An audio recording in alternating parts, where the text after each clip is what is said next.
अम्बेश ज्ञान अकादमी में आपका स्वागत है। मैं उपस्थित हूँ आपके समक्ष कक्षा 11 हिंदी काव्य के साथ। आइए, इसमें पहले जो कवि हैं संत कबीर जी हैं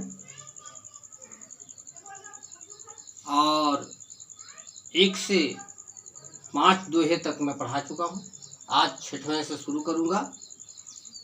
तो 6वां दोहा है, आकर देखिए।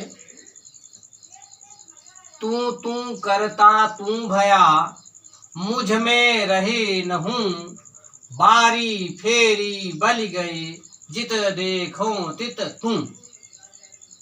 7वां दोहा। कबीर सूता क्या करे, काहे न देखे जागी, जाके संग तय बिछुड़िया, ताही के संग लाग। ये 2 दोहा है और 2 ही दोहा आएगा एक साथ में। इसका अर्थ आप लोग देखिए। तू तू करता तू भया। कबीरदास जी कहते हैं कि हे ईश्वर, मैं आप के नाम को स्मरण करते करते, यानी आपका नाम लेते लेते मैं आप में लीन हो गया, आप मैं हो गया, मुझ में रही न हूं। अब मेरे अंदर जो अहंकार था वह समाप्त हो गया है, वो रह नहीं गया। बारी फेरी बल गई। बारी फेरी अर्थात जो जन्म मरण का चक्र है, आवागमन होता रहता है, बार बार आना जाना है, यह समाप्त हो गया। कहीं कहीं बल गई के स्थान पर जल गई, ये समाप्त हो गया, जल करके राख हो गया, बल गई, नष्ट हो गया। जित देखो तित तू। अब मैं जिधर देखता हूँ उधर तू ही तू, अर्थात ईश्वर ही ईश्वर नजर आता है। आइए दूसरा दोहा देखते हैं। कबीर सूता क्या करे, काहे न देखे जाग। कबीरदास जी कहते हैं कि हे मनुष्य, हे जीव, तू यहाँ पर पड़े पड़े क्या कर रहा है, यानी अज्ञानता में डूब करके यहाँ क्या कर रहा है। क्यों नहीं जाग कर देखता है, अर्थात ज्ञान प्राप्त करके ज्ञान दृष्टि से क्यों नहीं तू देखता है। जाके संग तय बिछुड़िया। यदि आप ज्ञान दृष्टि से देखोगे तो जिसके संग तुम बिछुड़ गए थे, अर्थात तो तुम उस ब्रह्म के अंग हो, उस परमात्मा के अंग हो, तो ताही के संग लाग, तुम्हें उसके ही संग लग जाना चाहिए, उसमें ही विलीन कर लेना चाहिए। तो ये हो गया इसका अर्थ। परंतु और इसके बाद इसका काव्यगत सौंदर्य लिखना होता था पहले, लेकिन अब ऐसा नहीं है कि उसमें आपको इसका संपूर्ण भावार्थ लिखना पड़ेगा या इसकी काव्यगत सौंदर्य लिखना पड़ेंगे। तो अब क्या है, इसमें से 5 प्रश्न पूछे जाएंगे। जैसे पहला प्रश्न ये होगा कि कविता का शीर्षक एवं कवि का नाम लिखो, ये पहला प्रश्न रहेगा।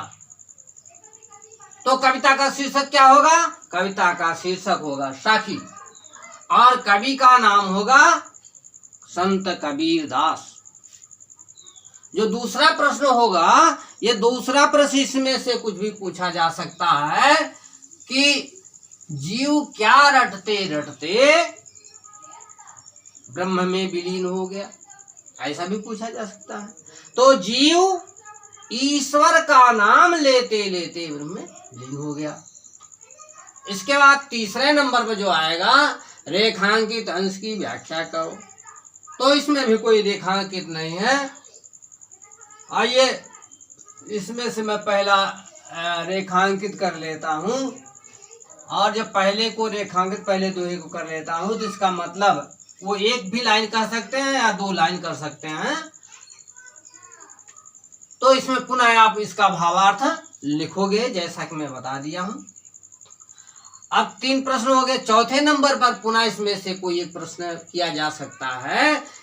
जैसे यहां से आप देख रहे, जाके संग तय बिछुड़िया, अर्थात किसके संग तुम बिछुड़ गए थे, ने किसके पास से तुम बिछुड़ गए थे। तो इसका उत्तर हो जाएगा कि ये जीवात्मा परमात्मा से बिछुड़ गया था। ये चौथा प्रश्न हो गया। 5वां प्रश्न इसमें से पूछा जा सकता है, उपयुक्त कविता में या उपयुक्त दोहा में कौन सा अलंकार है। तो इसमें आप देख रहे हैं तू में कौन सा अलंकार है, पुनरुक्त प्रकाश अलंकार है। और क्या करें में अनुप्रास अलंकार है। तो इस तरह से अलंकार भी पूछा जा सकता है, रस भी पूछा जा सकता है। रस में अगर पूछा जाएगा तो आप शांत रस लिखेंगे। ये हो गया। आइए बच्चों, इसके आगे मैं आपको बता दूं कि अगला जो दोहा है ये 8वां नंबर से मैं शुरू करता हूं। केसो कही कही कूकिए ना सोइए असरार, रात दिवस के कूकड़े कबहू क लगे पुकार। लंबा मार्ग दूर घर विकट पंथ बहु मार, कहो संतो क्यों पाइये दुर्लभ हरि दीदार। ये 2 दोहा है। आइए दोनों दोहों का अर्थ देख लेते हैं। केसो कही कही कूकिए ना सोइए असरार। कवि कबीरदास जी कहते हैं कि इस केसो का अर्थ यहाँ ईश्वर से है, ब्रह्म से है।